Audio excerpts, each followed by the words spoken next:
Okay, so this is a podcast. I'm going to read it from a script, and eventually I'm going to post it on one of my YouTube channel. Uh, we'll just let's. I hope the recording comes out fine. Speak out a little bit loud. Uh, okay, so this is my Abuja. I've been recording this podcast before, but this is my first attempt to post it on YouTube. So I create a video so I can get views about it. Yesterday was a very eventful day. A lot of paranoia events happened related to some kind of transaction I carried out. It's a kind of paranoia per se. Paranoia and remembering things that happened in the past.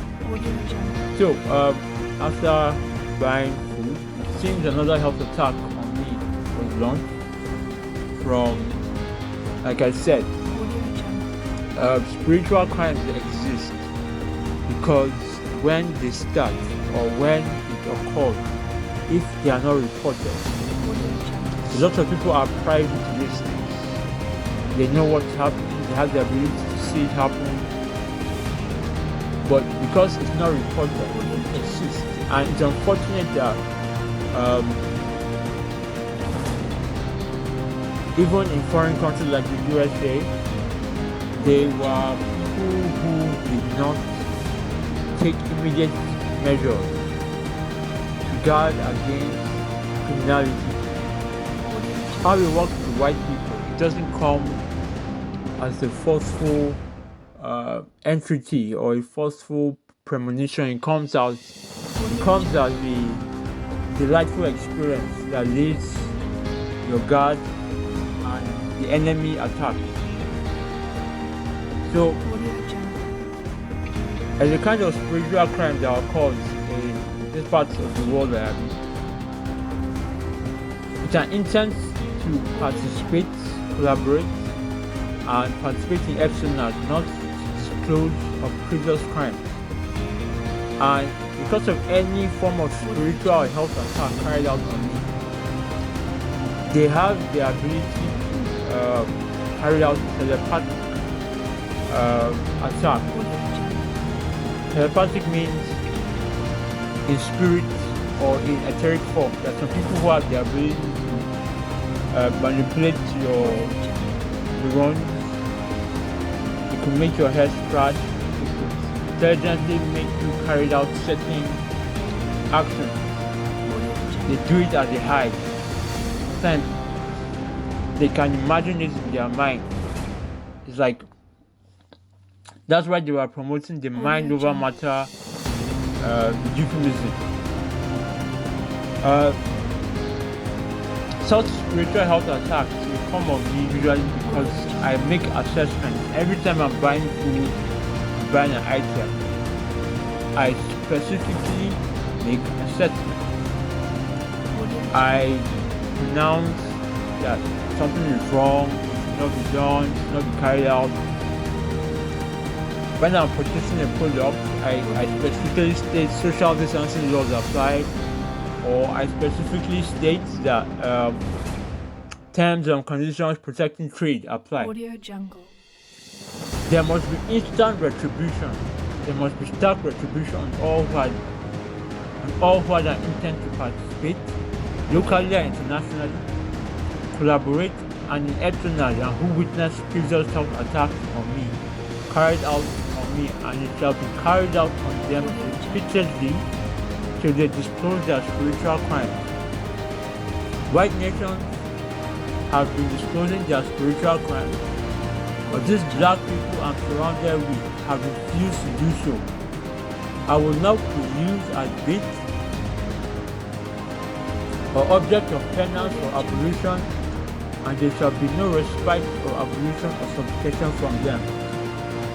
I specifically stated social distancing for eating exists.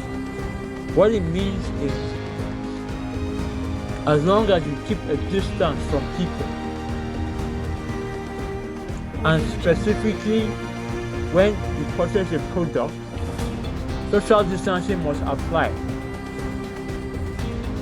Anyone or everyone can supposedly claim in their mind that you are in agreement with something you are not aware of. That is why in law there are agreements.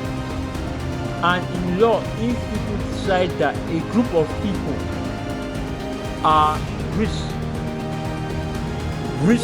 of social distancing communication protocols, meaning that they do not reveal their intent to commit a crime, literally, it's just like waging war. When countries of the world that created all these economic systems wage war, they exchange letters that are documented, establishing why they are in grief or in dispute with each other. If somebody creates a dispute in their head that no one is aware of, or is not spoken, or is not written, I have documented so many times of perceived notions of what I hear. None of these black people have taken time to reply my tweet, my post, my article. None of them.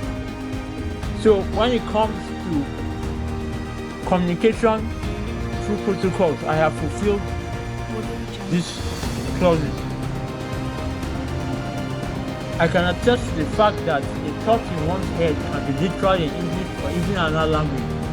If I speak in my mind in another language that nobody can perceive or hear, and if they eat or drink, does it mean they are in agreement? I can whisper inaudible words, particularly not referring to anyone. Does it mean I'm in communication with anyone in particular? This stupid fool, as usual, when you speak the truth, they switch to a personality saying you are right, you are right, you are right. Then suddenly they switch back when you keep quiet. If your phone rang without a phone number showing on the screen, would you pick the phone?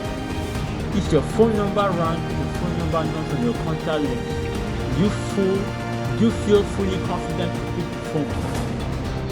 If you were told people who create fake numbers, wouldn't you seek a more powerful technology to identify people?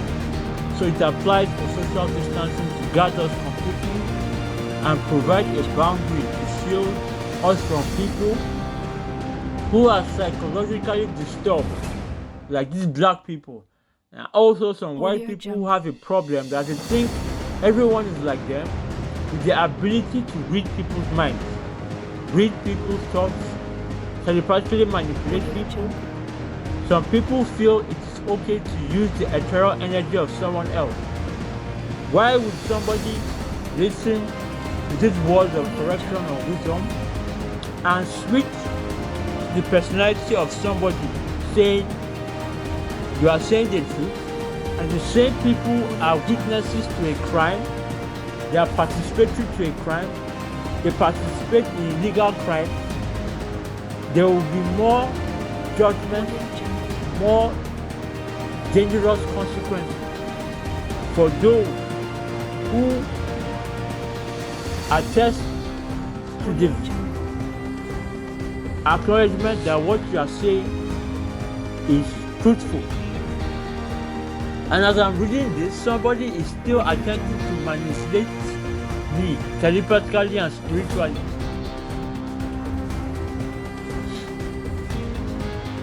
Some people feel it is permissible or okay to break spiritual law because of rivalry or romance or an infatuation. Social distancing is more than a protocol for health. It is a protocol for people to distance themselves from those who don't respect law and order, from abnormal people who despairingly refuse to follow protocols of conversation and who breach security protocols. If people have been assessed by primitive common form or local technology or modern technology, and they have been assessed that they do not comply with social distancing protocols, I recommend to those who stand by order. Meetings have been held, by traditional rulers, by traditional people, by military people, by people of technology. And I have pronounced myself through social media that social distancing protocols must be intelligently implemented to make sure that people who use primitive communication systems, who are also in double dealing and double playing, to enjoy privileges and resources that law and order and normal communication protocol uses. They should be separated and set apart and given the opportunity to stop using modern technology, modern systems that were created by law and order. They should separate and segregate themselves, and if they do not do that, common law action will be taken against them. Advanced technology will be taken out against them. There will be no grace, there will be no penance, there will be no abolition. We gave you people the time to document your spiritual crime as a way for you to seek penance. You people have refused to do so. You are all in collaboration in a rivalry of crime or gain.